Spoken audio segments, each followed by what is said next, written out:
And welcome to the Greater Boston Food Bank. I want to thank Attorney General Maura Healey for being with us today and for choosing the partnership with the Greater Boston Food Bank and so many of you in the room to share the grantees through the Social Determinant Partnership Grant Program. So all the organizations receiving grants today are connected through the shared goal of improving the health of those in underserved communities. And I'm proud that GBFB will be among them, so thank you very much. The grants received by the Community Health Alliance is just one of 13 being given today, and it funds a unique partnership between the Greater Boston Food Bank, Cambridge Health Alliance, Good Measures, the Institute for Community Health, and Tufts Health Plan. So there are 5 organizations right there in that collaboration, which is pretty awesome. And I'd like to thank those partners who are here today, Cambridge Health Alliance CEO Patrick Bordell, and CHA Foundation President and Chief Community Officer Mary Casesso, and Good Measures Caroline Carey, and Tufts Health Plan CEO Tom Coswell. So this is just an example across our state where we can work together on projects that advance the health of the individuals in our Commonwealth. And in particular, this one that I just mentioned looks at providing fresh produce through GBFB's mobile markets and nutrition coaching for patients at Cambridge Health Alliance. And we measured this long-term effect on participants, such as how the mobile market and nutrition coaching affect food expenditures, fruit and vegetable consumption, and obviously the real impact on an individual's health. And in this startup period at CHA's Revere Care Center, we've reached about 150 families per month. They get about 25 to 30 pounds of fresh fruits and vegetables. And with the support of this grant, we'll be able to continue to grow that and reach more families in Revere, Everett, and surrounding communities. So for all of us, I think our goal is to help advance the health of our citizens. For the Greater Boston Food Bank, we look at food as medicine and how you can use food in a very productive and important way, because we believe it's the least expensive intervention on one's health. And that matters deeply as we look at making Massachusetts a food secure state. Over 500,000 people struggle with food insecurity, and recently our board of directors, board of advisors, and a maritime board have all endorsed the fight, I'll use the word fight or the word intention, to make Massachusetts a hunger-free state by 2028. So we're committed to work with all of you here and to work with the AG office as well.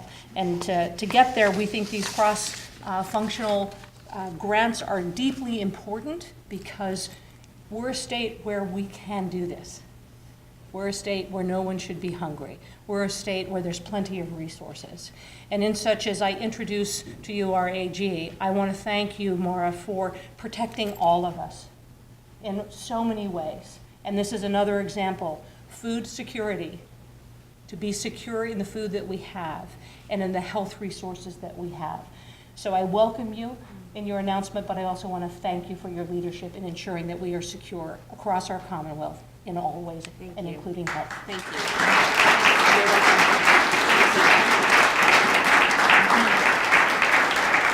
Well, good morning, and good morning to my friend Catherine D'Amato, who has done such an amazing job at this terrific institution, the Greater Boston Food Bank. As I look out, I see many of you I saw in November when we were passing turkeys along that ended up on tables around the Commonwealth, and I just have such regard and respect for the men and women who work here at GBFB day in and day out to provide the kind of health and stability and ultimately opportunity for families and communities everywhere. So we couldn't think of a better place to make today's announcement. We think it's a really exciting announcement. We are going to hear a little bit later from representatives from a couple of our awardees, including Christina Severin, who is president and CEO of Community Care Cooperative, and Beth Bardo, who is CEO of Luck, Inc. I'm also here today joined by staff from the Attorney General's office. In particular, I want to thank Helen Wang from our grants division and members of our healthcare division team, including Amara Azubuike, for their particular work on this effort related to social determinants of health. I'm also delighted to be joined, and we are all honored to be joined by Representative John Santiago, who not only will be a terrific representative for folks in Boston and really across the state, but also brings with him a terrific command of issues directly related to social determinants of health, as he is an outstanding physician in our community. So we're delighted to have Representative Santiago here today. We're here today for one reason, and that is to make sure that everyone has a chance to grow up healthy and stay healthy in this state. For too long, our healthcare system has focused on people after they get sick, after they have long-term illnesses or need care. Thanks to organizations like the Greater Boston Food Bank, we know what a difference something as simple as fresh fruits and vegetables can make in people's lives and in their health. So it's time for us across the state to really flip the script, to give our families and our communities the care and the resources they need on the front end to be healthy and to stay healthy.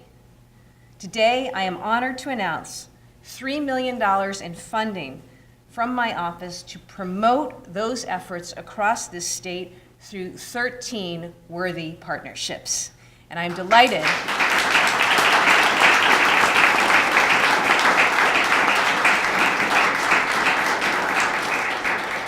these awardees include our healthcare providers, social service organizations, and local government agencies.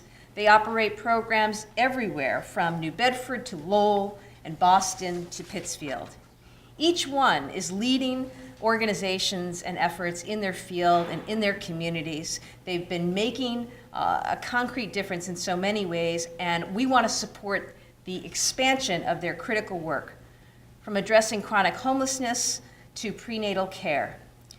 And as I look out across this room, I am so heartened, aren't you, to see the faces of these great people and great organizations who I know are going to do great things as we go forward. For us in the Attorney General's office, it builds on work that we have done to focus on some of the true drivers of economic inequality and health disparities in our state. When it comes to healthcare, Massachusetts leads this country. But despite our world-class hospitals and our top-in-the-nation health insurance coverage rates, we all know we've got more work to do. 75 cents of every healthcare dollar is still spent on managing chronic conditions and illnesses, even though, as Catherine said, some of the greatest determinants of a person's health take place mostly in the community. Access to healthy food, exercise, stable housing, and prevention education. We see this played out every day. Whether you visit a district court in our community, whether you spend time in some of the treatment centers and those confronting substance use and behavioral health issues, you know, this is something that continues to devastate families in our communities. Our inability to effectively grapple with really the ingredients of the health and well-being of a person and what goes into that. The social determinants is the fancy buzzword we use. That's what these grant recipients are going to be doing with this $3 million. I'm going to let a couple of our guests describe their own programs, but to give you a sense of the work that we will be supporting, I just want to mention a few others.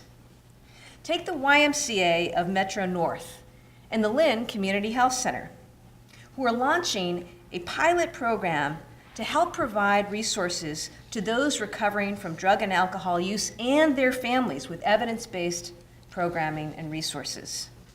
Think about health law advocates down on the South Coast and their partners who will be offering free legal assistance to help low-income children overcome barriers that they're facing in accessing mental health care.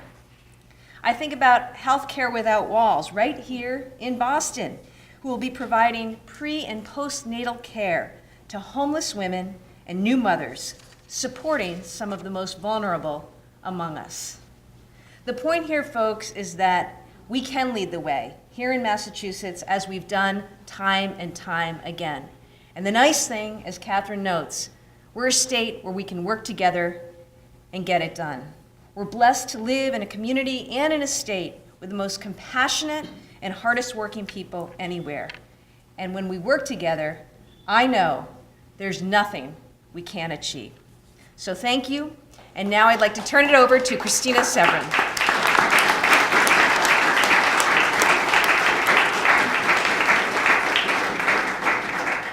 Thank you, Attorney General. Good morning. My name is Christina Severin, and I'm the President and CEO of Community Care Cooperative, or C3. C3 is the state's only federally qualified health center owned and controlled accountable care organization, and we have health centers, 17 health centers throughout the state.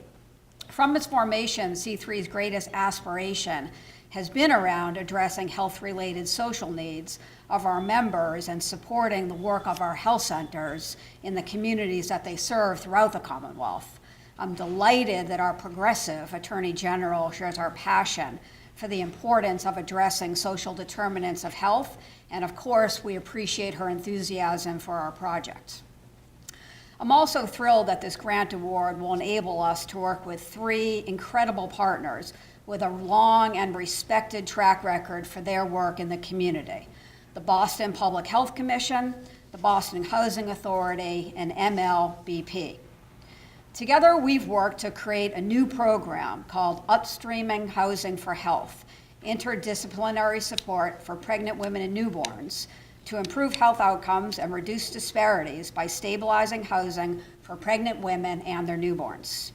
The program builds on the Healthy Start and Housing Program, a decade-long partnership between the Boston Housing Authority and the Boston Public Health Commission, built on the recognition that housing insecurity and its associated psychological stress negatively impact child and maternal health. This grant allows us to bring this partnership, the medical legal expertise of MLBP, and our Boston Community Health Centers, which include East Boston, Upham's Corner, Charles River, the Dimmock Center, and North End Waterfront Health, to forge an intensive collaboration that integrates housing and clinical case management to upstream problem solving for pregnant women and their children in the city of Boston. Made possible through the vision of the Attorney General, this grant provides us with the opportunity to address the racial and economic disparities in infant mortality and preterm births that continue to exist in the city of Boston, and to potentially change the life course for pregnant women and their children.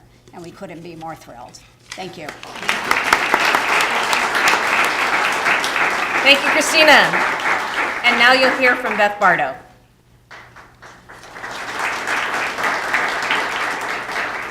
Hello, I want to thank so much the AGO's office for this wonderful opportunity. My name is Beth Bartow, and I work for a middle human service organization called Luck Inc. in Central Mass. We serve the 65 cities and towns in Central Mass.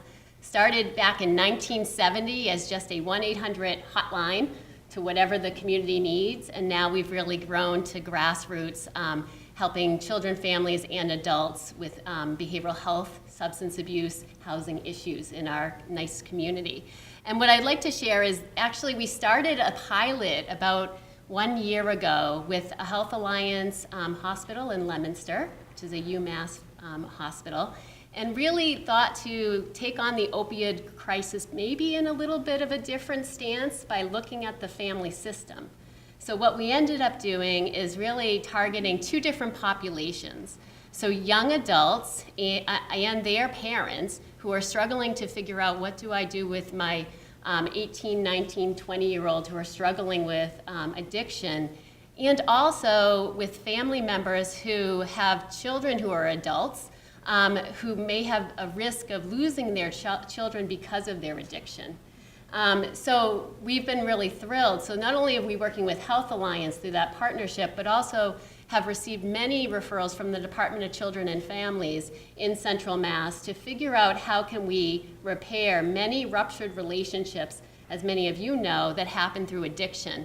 So I just wanted to share, if folks allow me, a story about just one family story, because we're going to hopefully have many family stories coming up the next 3 years.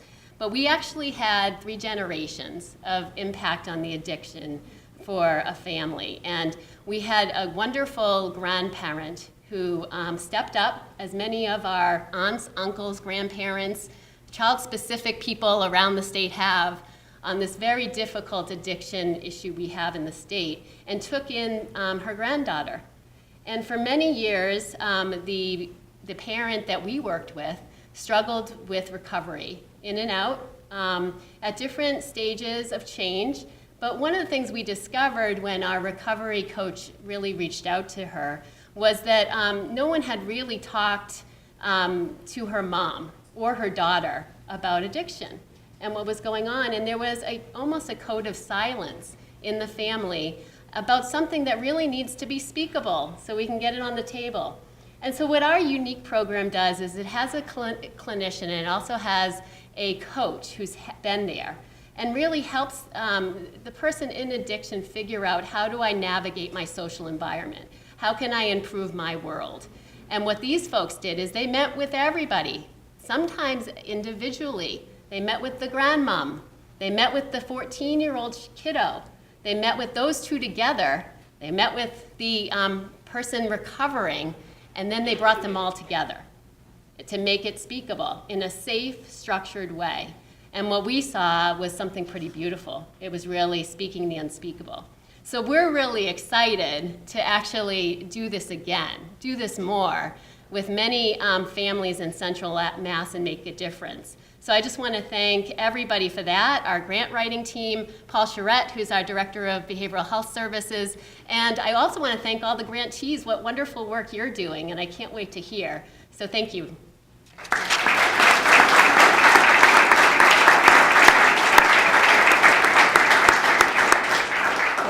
Are there questions related to this subject? Please.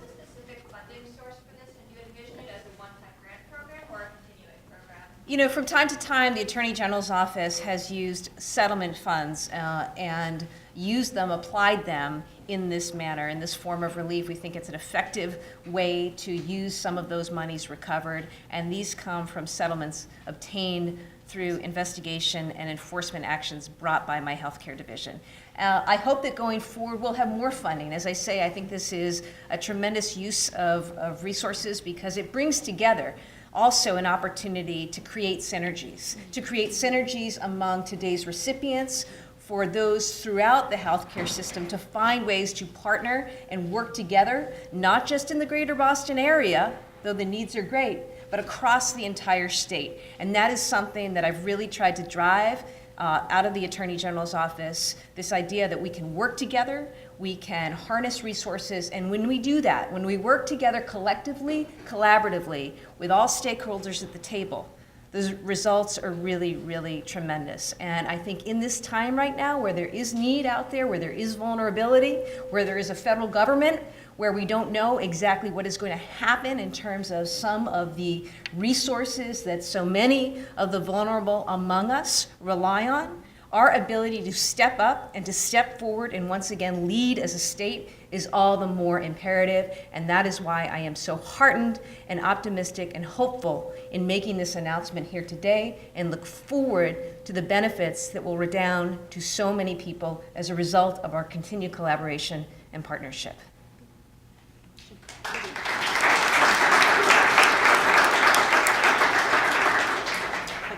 Anything else? Other questions? Okay. Thank you very much, and take some time for those of you who are visitors to take in this wonderful, wonderful Greater Boston Food Bank. Once again, many thanks to Beth and to Christina, emblematic of the stories that we hope to see going forward, and certainly to our good friend, my good friend, Catherine D'Amato, and the great team here at GBFB. Thank you.